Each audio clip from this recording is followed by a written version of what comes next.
Assalamualaikum warahmatullahi wabarakatuh. Perkenalkan, nama saya Diverska Aulia dengan NIM 2313061. Di sini saya akan menjawab 7 pertanyaan dari tugas komunikasi publik.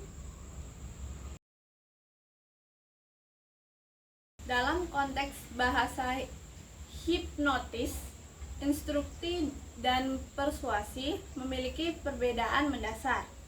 Yang pertama yaitu induksi.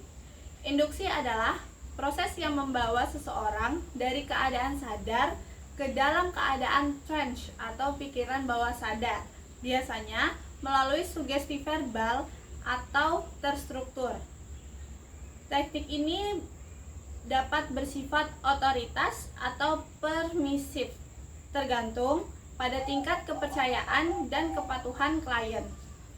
Selanjutnya yaitu persuasi. Persuasi di sisi lain melibatkan teknik komunikasi untuk mempengaruhi pikiran dan perilaku seseorang tanpa harus mengubah kesadarannya.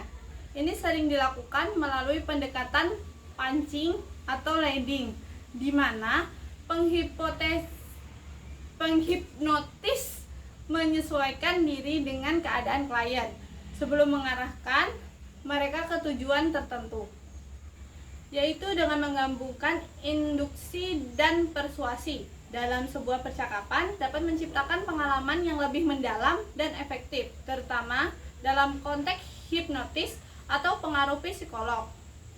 Berikut ini saya akan sedikit menjelaskan cara-cara di mana keduanya dapat digunakan secara bersamaan.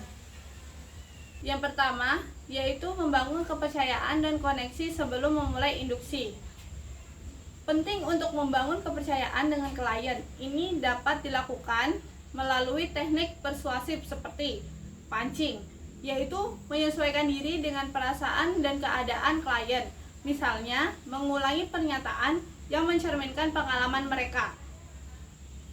Selanjutnya yaitu empati. Empati itu menunjukkan pemahaman terhadap situasi atau masalah yang dihadapi klien. Kedua, yaitu menggunakan induksi untuk memfasilitasi persuasi. Setelah membangun koneksi, Anda dapat memproses induksi untuk membawa klien ke dalam keadaan interface. Selama interface ini, Anda bisa melakukan dua hal, yaitu sugesti relaksasi, yaitu menggunakan bahasa menenangkan untuk membantu klien merasa nyaman dan rileks. Selanjutnya yaitu visualisasi, untuk menggambarkan klien membayangkan tempat yang tenang dan damai sehingga memudahkan mereka untuk masuk ke dalam keadaan trance. Yang ketiga yaitu mengintegrasikan sugesti persuasif. Setelah klien berada dalam keadaan trance, Anda dapat menggunakan teknik persuasif untuk menyampaikan pesan atau sugesti yang diinginkan. Sugesti dibagi menjadi dua, yaitu sugesti positif, yaitu memberikan pernyataan positif untuk mendukung perubahan perilaku untuk memikirkannya. Contohnya, setiap klien Anda dapat merasa cemas, Anda akan menemukan ketenangan dalam diri Anda. Yang kedua yaitu metafora, menggunakan cerita atau analog yang relevan untuk membantu klien memahami konsep dan mengetahui cara yang lebih signifikan. Yang keempat yaitu penutupan atau reinforcement. Setelah menyampaikan sugesti, penting untuk membawa kita kembali ke keadaan sadar dengan lembut, yaitu dengan reinforcement, yaitu menekankan kembali pesan-pesan positif saat klien mulai kembali ke kesadaran. Selain itu juga kita harus memancing kembali, yaitu dengan memancing kembali menggunakan teknik persuasif lagi untuk memastikan bahwa klien dapat aman dan nyaman saat kembali ke realistis. Dengan membangun induksi dan persuasif secara efektif, Anda dapat menciptakan pengalaman yang transformasi bagi klien. Pendekatan ini tidak hanya dalam segi visualisasi atau bahkan segi dunia nyata.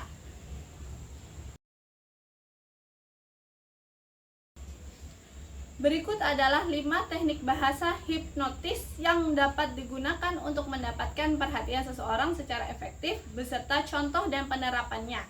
Di sini saya akan menjelaskan tentang tekniknya dan akan sedikit memberikan contohnya. Yang pertama yaitu punching dan leading. Teknik menyesuaikan diri dengan keadaan dan perasaan orang lain sebelum mengarahkan mereka ke arah yang diinginkan. Contohnya, dalam sebuah presentasi, seorang membicarakan mulai dari mencerminkan sikap audiens seperti berbicara dengan nada tenang saat audiens tampak cemas, kemudian perlahan-lahan mengubah dan kembali untuk membangun ke situasi yang lebih signifikan atau lebih ceria. Yang kedua yaitu sugesti positif. Teknik menggunakan kata-kata yang membangkitkan emosi positif untuk menarik perhatian, yaitu contohnya seorang guru mengatakan kepada muridnya, bayangkan betapa menyenangkannya saat kita belajar bersama dan menentukan hal-hal baru, sehingga murid merasa lebih terlibat atau lebih merasakan bahwa ternyata tidak seburuk itu dalam melakukan pembelajaran. Yang ketiga yaitu visualisasi. Visualisasi itu mengarahkan imajinasi seseorang untuk membayangkan situasi yang menyenangkan atau menegangkan. Untuk contohnya yaitu seorang terapis meminta klien untuk membayangkan dirinya berada di pantai yang damai, membantu klien merasa lebih rileks dan fokus pada sesi terapi. Yang keempat yaitu metafora. Metafora menggunakan cerita atau analog untuk menyampaikan pesan secara tidak langsung. Contohnya, seorang pelatih menggunakan cerita tentang pengalaman seorang penjajah yang menghadapi tantangan untuk memotivasi atletnya agar tidak menyerah dan dalam berkompetisi. Yang kelima yaitu kalimat kunci. Kalimat kunci menggunakan phrase tertentu dan memicu response atau respon emosional atau tentang respon mental. Contohnya yaitu seorang penjual mengatakan, bayangkan bagaimana hidup Anda akan berubah setelah memiliki produk ini, untuk menaikkan perhatian calon pembeli dan membuat mereka membayangkan tentang manfaat dari barang tersebut. Dengan menerapkan teknik-teknik ini, Anda dapat meningkatkan kemampuan komunikasi dan mendapatkan perhatian orang lain secara efektif. Prinsip mirroring dalam komunikasi hipnotis adalah teknik yang melibatkan peniruan perilaku fisik dan nonverbal dari lawan bicara untuk membangun koneksi emosional dan meningkatkan keakraban dengan menciptakan kesamaan dalam postur, gerakan, ekspresi. Mirroring dalam membuat orang merasa lebih nyaman dan terhubung. Selanjutnya saya akan menjelaskan tentang manfaat dari mirroring. Yang pertama yaitu membangun respon. Itu membantu untuk menciptakan jabatan komunikasi yang kuat. Yang kedua yaitu meningkatkan kepercayaan ketika seseorang merasa dipahami melalui perilaku yang dirinya kepercayaan dan terbentuk akan menjadi lebih cepat. Yang ketiga yaitu mengurangi ketegangan, yaitu dengan menciptakan suasana yang akrab, mirroring dapat mengurangi kecemasan dan ketenangan dalam interaksi. Untuk contoh penerapannya yaitu dalam sesi konsultasi, seorang konselor dapat meniru posisi duduk dan intonasi klien untuk menciptakan suasana nyaman sehingga akan lebih terbuka dan terbagi.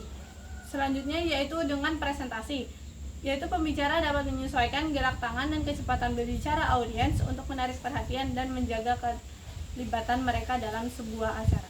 Selanjutnya itu dalam hubungan sosial. Saat berbicara dengan teman, seorang mungkin secara tidak sadar meniru ekspresi wajah atau gaya bicara teman untuk memperkuat ikatan emosional mereka. Dengan menggunakan teknik mirroring secara halus, Anda dapat membangun hubungan yang lebih baik dengan orang lain, yaitu dengan meningkatkan efektivitas komunikasi dan menciptakan lingkungan yang lebih mendukung. Untuk soal yang keempat yaitu sleight of mind adalah teknik dalam Neuralink pemrograman NLP yang digunakan untuk merubah keyakinan seseorang melalui komunikasi, pertanyaan, atau respon yang dirancang untuk membangun dan merefma keyakinan tersebut. Dikarenakan oleh respondates, teknik ini mengandalkan pola bahasa yang dapat mengubah berbagai pemahaman seseorang tentang situasi tertentu.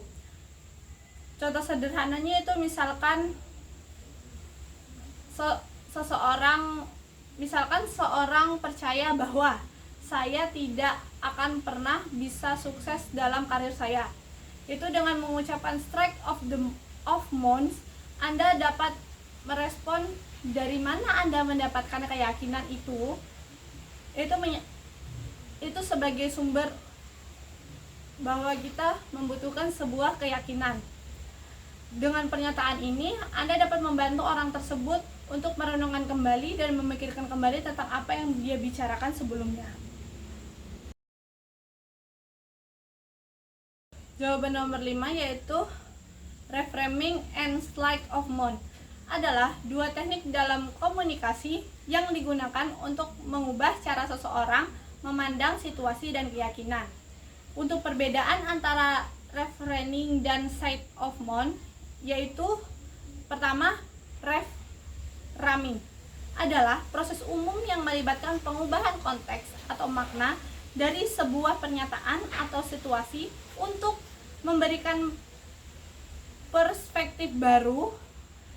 Ini juga dapat dilakukan dengan menyajikan informasi dalam cara yang berbeda, sehingga orang dapat melihat masalah dari sudut pandang baru atau dari sudut pandang yang berbeda. Sedangkan sleight of mind yang dikembangkan oleh Robert Dates adalah serangkaian pola bahasa spesifik yang digunakan untuk merespon keyakinan seseorang dengan cara yang dirancang untuk membongkar dan mereformasi keyakinan tersebut.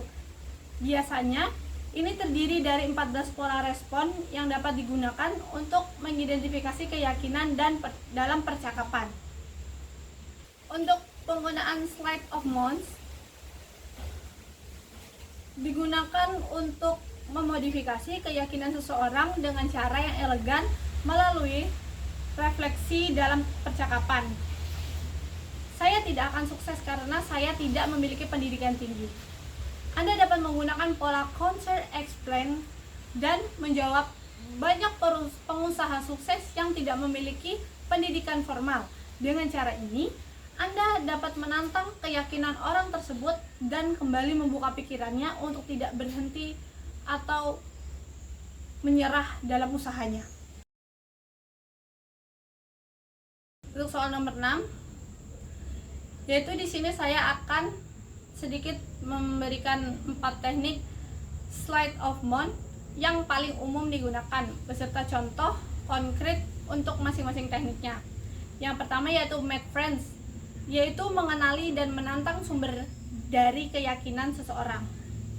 Contohnya yaitu jika seorang berkata, "Saya tidak bisa memulai bisnis karena saya takut gagal."